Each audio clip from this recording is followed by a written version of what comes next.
안녕하세요. 김천 더세움교회 이병주 목사입니다.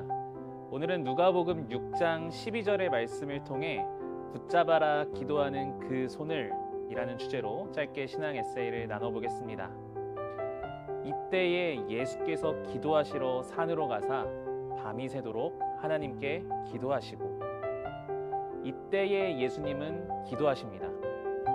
예수님께서는 늘상 기도하는 삶을 사셨지만 누가복음 6장에서 기도하시는 예수님은 평소와 조금 다른 때에 기도를 하고 계셨습니다. 어떤 때인가요? 서기관들과 바리새인들이 예수님을 향해 적대적인 논의를 시작하던 때였습니다. 그들의 눈에는 예수님은 안식일 준수 전통을 무시하는 자였습니다.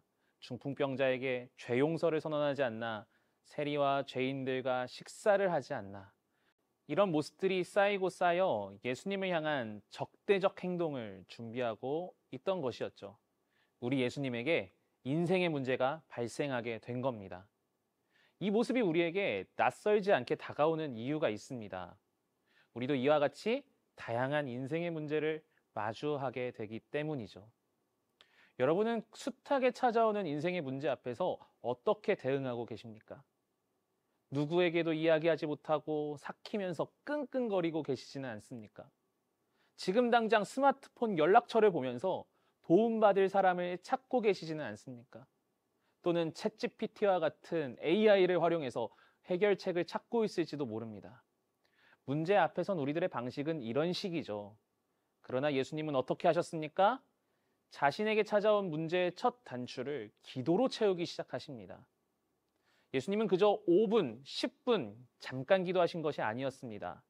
누가복음 6장 12절을 보니 밤이 새도록 하나님께 기도하시고 라고 기록합니다. 헬라어로 직역하면 다음과 같습니다. 그는 하나님의 기도 안에서 밤을 지새우고 있었다. 예수님은 하나님 안에 사로잡혀 기도하셨습니다. 기도하는 가운데 하나님의 뜻, 성품, 계획들이 동화되기 시작하신 거죠. 인생의 문제 앞에 서서 기도할 때에는 나의 답답함을 토로하는 기도가 먼저 나오기도 합니다. 때로는 순간적인 감정과 생각에 사로잡혀 이 감정을 다스리기 위해서 기도하기도 하죠. 그러나 안타깝게도 이런 기도는 내 감정, 내 상한 감정을 쏟아내는 것만으로 끝나고는 합니다. 이 문제와 상황 앞에서 하나님은 어떻게 하기를 원하시는지, 하나님의 뜻과 생각은 무엇인지 묻고 기다리는 단계까지 인내하며 기다리지 않는 것이죠. 이 모습을 저는 나의 기도에서 하나님의 기도로 전환되는 과정이라고 말하고 싶습니다.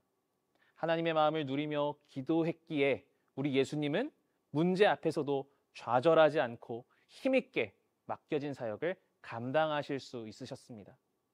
많은 사람들은 기도의 위력을 과소평가합니다. 일본의 떠오르는 작가 사사키 아타루는 이런 책을 썼더라고요. 잘나라 기도하는 그 손을. 그는 불합리하고 부당한 세상이 변화되기를 기도하는 것보다 그 손으로 책을 들어 읽고 지식을 가져 세상을 변화시켜야 한다라고 말합니다. 기도의 위력을 모르는 사람들은 기도를 그저 상황 회피의 한 모습 정도로 여기죠. 그러나 기도의 위력을 아는 사람들은 더욱 기도의 자리로 갑니다. 그래서 저는 이렇게 말하고 싶습니다. 붙잡아라 기도하는 그 손을.